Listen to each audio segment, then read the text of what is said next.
Hello hi नमस्कार, कशा आहात सर्वजण। तर आज सकाळी नाश्त्यामध्ये मम्मीने बनवलं मस्त असा डोसा, बटाट्याची भाजी आणि आजचा वार आहे रविवार। आणि बघू शकता आरोने किती पावडर लावले आणि त्याला लहानपणापासून खूपच आवडते पावडर। आणि आता दुपारचा वेळ झालेला होता आणि मी निघणार होती पुण्यासाठी। तर काय कारण आहे ते मी तुम्हाला पुढे सांगते, तर ब्लॉगवर तुम्ही कंटिन्यू बनवून राहा। आणि जेवढी पण मी बॅग वगैरे भरले घेऊन आलेली होती, परत शॉपिंग वगैरे केलेली आहे, ती सर्व मी इथंच ठेवून जात आहे, कारण की मला परत रिटर्न यावं लागणार आहे 10 दिवसामध्ये। तर म्हणजे गावाला कसं आहे ना, हे झालं एक जणचं म्हणजे ॲक्सिडेंट होऊन ना तिथं डेथ झाली, त्यामुळे मग सुतक लागलं नाही का घरामध्ये। मग आता आरोचं जे आम्हाला जावं वगैरे काढायचं होतं ना ते कॅन्सल झालं। म्हणजे जी डेट होती 5 तारखेला काढायचं होतं, पण मग आता ते 15 तारखेला करणार आहे आम्ही कार्यक्रम। मग त्यामुळे मग म्हणलं आता एवढं 10 दिवस तरी राहून काय करू तिथं नाही का नाशिकला। आणि आरोची 1 तारखेपासून एक्झाम पण सुरू होणार होती, त्यामुळे मग मी परत चालले आहे आता पुण्याला। आणि पोरांना घेऊन म्हणलं ना खूपच लोड होतो आणि पोरं पण इतके मस्ती करत होते ना खूपच। आणि आता बघू शकता मस्त, पण आता ज्या वेळेस मला जायच्या वेळेस ना बस इतकी भारी भेटलेली ना, एसटी खूपच छान भेटलेली। तसं तर मी एसी मध्ये जाण्याचा विचार केला होता, पण मग एसी नाही, पण ही आपली एसटी मस्त भेटली मला, कारण की डायरेक्ट आपला शिवाजीनगर बस स्टॉपलाच थांबणार होती, मध्ये कुठंच थांबणार नव्हती। आणि काय सांगू तुम्हाला, फक्त 5 घंट्यात एकदम फास्ट अशी गाडी नेलेली, म्हणजे 4.5 तासच लागले, कारण की एक 20-25 मिनिटं धाब्यावरच थांबलेली होती।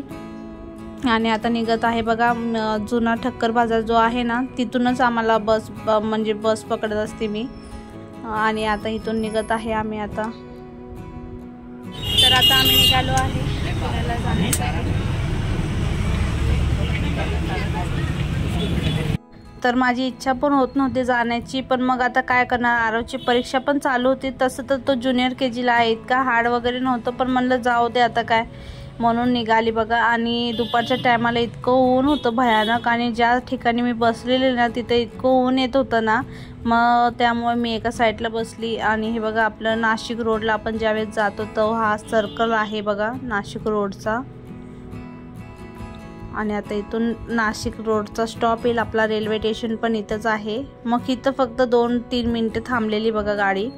आणि त्यानंतर जी निघालेली ना ती फास्टच होती, आणि ऊन भरपूर लागत होतं आणि गरमसुद्धा खूप होत होतं, म्हणजे एक 6-7 पर्यंत गरम होत होतं मला खूपच।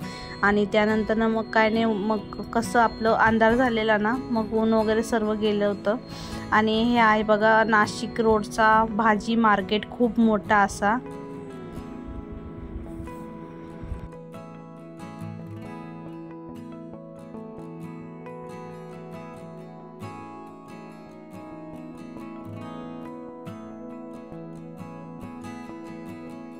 आणि कधी कोणत्या गोष्टी घडताना काय सांगता येत नाही बघा। नाहीतर माझी 2 तारखेला ट्रेन होती आणि 2 तारखेला आम्ही जाणार होतो बघा, पण मग आता काय ते अचानक मध्ये गोष्टी घडल्या, त्यामुळे मग आम्ही कॅन्सल केलं। मग 15 तर बघू शकता मयंकची पण झोप वगैरे झाली होती मस्तपैकी। आणि त्यानंतर ना ते पोरं जागेच होते, आणि म्हणजे बसमध्ये सुद्धा त्यांची खूपच मस्ती चालू होती बघा। आणि बाहेरचा व्ह्यू सुद्धा खूप छान होता। त्यानंतर धाब्यावर थांबली होती, तर तिथं मी वडापाव बरोबर चाय पण घेतलेला। आणि जरा सर्दीसारखं होत होतं मला, त्यामुळे जरा जास्त प्रॉब्लेम होत होता। तर आता थोडं नाश्त्यासाठी वगैरे थांबली होती बस। आता चला बसमध्ये बसूया।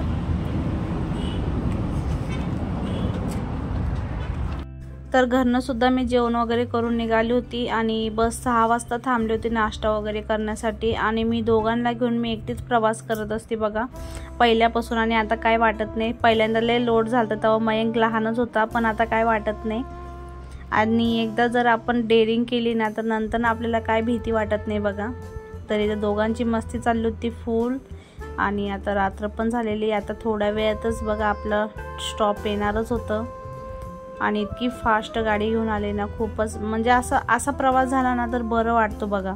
तर हे बघा हे आलंय वाकडेवाडी आपलं शिवाजी बस स्टॉप। तर हे आलते मला घ्यायला।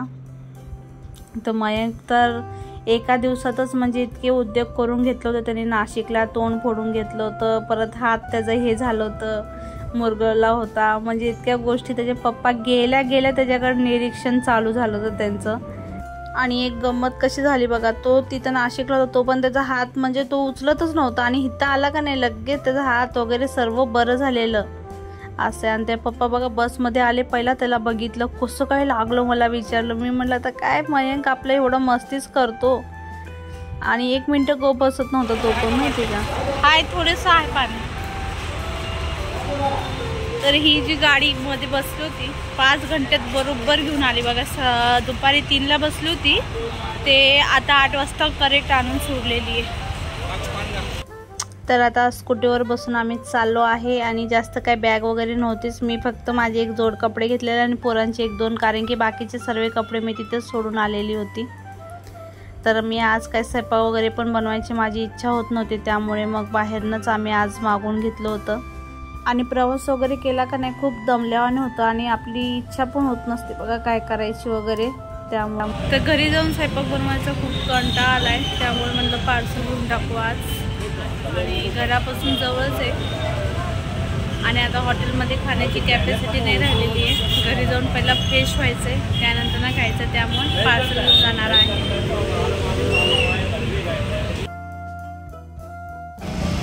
तर ऑर्डर वगैरे घेऊन झालेली आहे आणि मयंक इतका जिद्दी आहे ना, आतमधून बाहेर आला आणि परत आता आतमध्ये घेऊन गेलेला, त्याला कोल्ड्रिंक प्यायची बहुतेक त्यासाठी.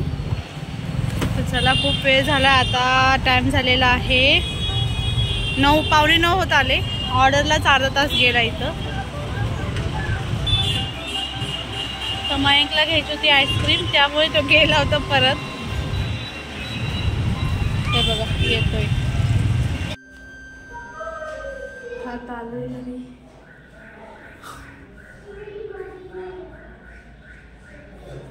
तर आताच घरी वगैरे आली, कपडे चेंज केले, फ्रेश झाली आणि भात चढवला आहे. बाकी डाळ तडका, त्याचबरोबर शाही पनीर घेऊन आलेले आणि नान घेऊन आलेले.